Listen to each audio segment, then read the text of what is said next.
Welcome to my views and news. Two main news stories. First one is from Ethiopia Djibouti road, where Ethiopian army opened fire at protesters who have been blocking the road since yesterday. Some casualties are being reported, several were injured. Road is still blocked. What about the railway line which links Ethiopia with Djibouti? We have details for you. Secondly, viewers, Grand Amhara Convention held in Washington, D.C. Ended a few hours ago, but some speakers at the conference used derogatory language against Oromo ethnic group. It's very unfortunate what happened at the convention. We have details for you. Firstly, viewers, Ethiopia Djibouti road was blocked by angry Somali Isas. Yesterday, I reported that Isa tribal elder Ogas had called upon all Somalis living in Sitti zone to take to the streets around 48 hours ago. And then we saw start of protest yesterday. Somali Isas are accusing Ethiopian army, Ethiopian federal government that they are supporting Afar militias who have taken control of Garbaise, Odato, Undofo a few months ago. Somalis have been displaced from these three towns. Three towns have been disputed between the two regional states for years. We have seen clashes for these three towns several times in the past 2 years. Despite some direct engagement which happened in Deva between Somali and Afar elders, the issue could not be resolved. And now, Somali Isas who are allegedly backed by Djibouti, it is being claimed by Afars. Afar's claim that Somali Isas are backed by Djibouti, as Djibouti is being ruled by Somali Isas. Somali Isas want federal government and federal army that they should not be supportive of Afar position, that Somalis must be allowed to return Adato, Undofo, Garbaise, and that Afar forces have entered Sitti zone, western Sitti zone, part of the Somali region. This conflict going on for several years. Recently, it intensified.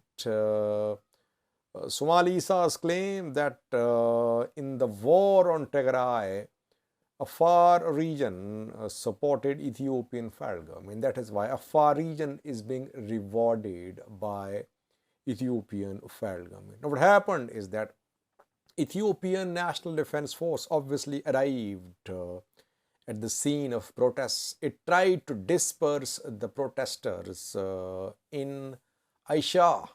Aisha is a town, a small village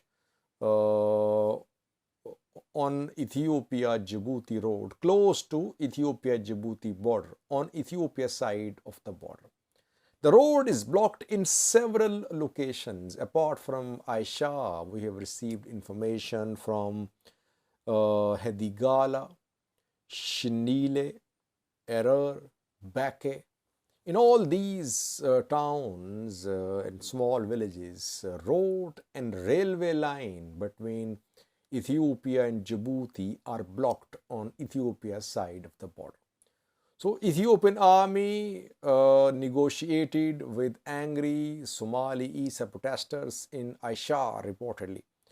Negotiations did not work, and after that Ethiopian army opened fire to open the road. Why? Because I said yesterday that this road is the lifeline of Ethiopian economy. 90% of Ethiopian imports and exports move along this road to and from Djibouti. Ethiopia, landlocked country, uses mostly Djibouti's ports.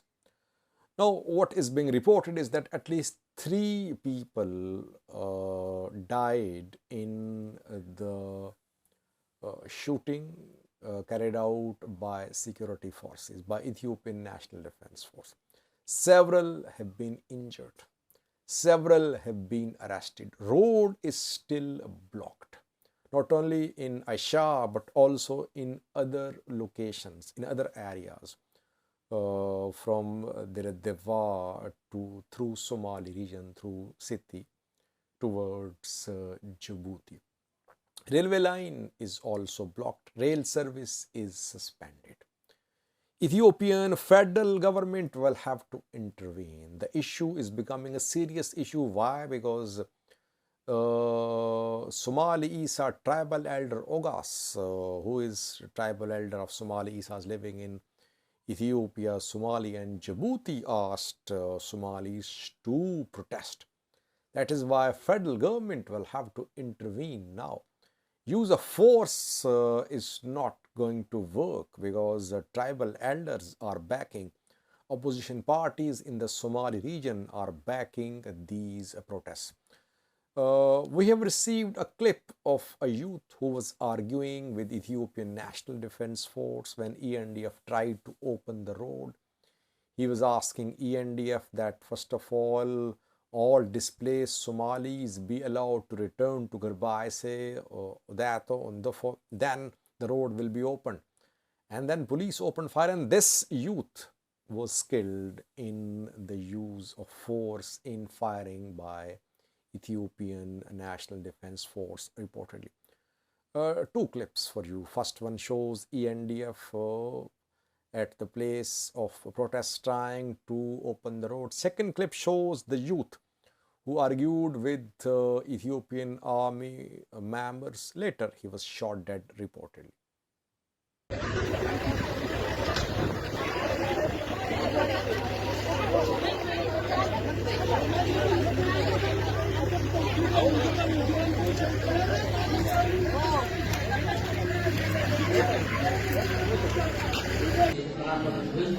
إنه صبرك عشان ساعات قد حيسي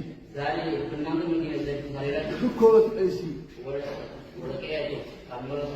مرة صبرك عين قرب عيسي قال لي إني أخلق عليك باويت نخلق عليك ساكن باويت نخلق عليك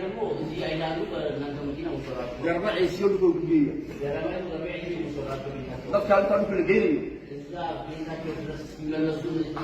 wax wado afreynay iskii lowada baawusna qabi joogi. Secondly, it was Grand Amhara Convention was held in Washington, D.C. on the 25th and 26th of March.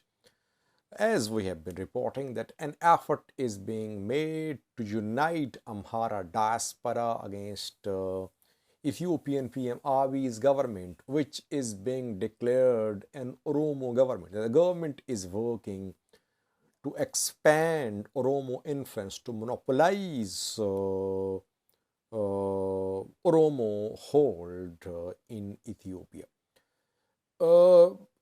Unfortunately, this convention turned into anti-Oromo, anti-TPLF, mostly anti-Oromo program. And some speakers, at least one of the speakers at the convention, used derogatory language against Oromos. He used the word gala, which is an offensive word used for Oromos. In Ethiopia, if it is used, it is punishable, I think.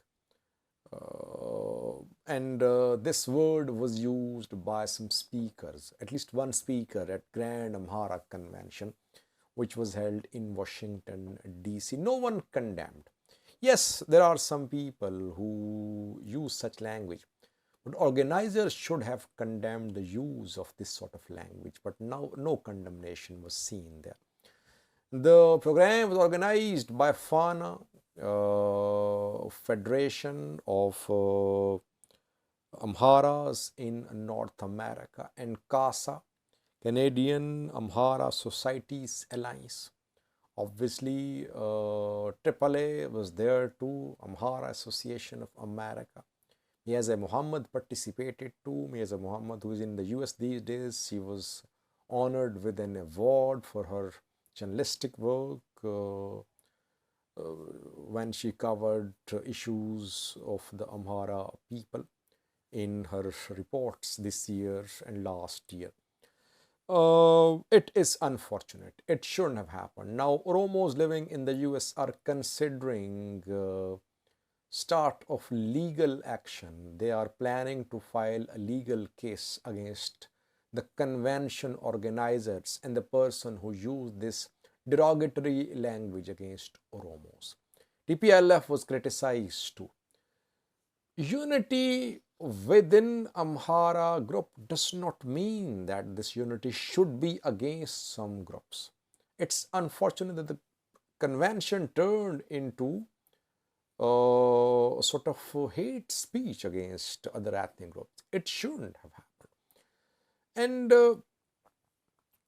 these Amhara diaspora community members, they claim to be Ethio-nationalists. But nationalists are always large-hearted. They know how to accept, absorb, assimilate others. That is why they're called nationalists.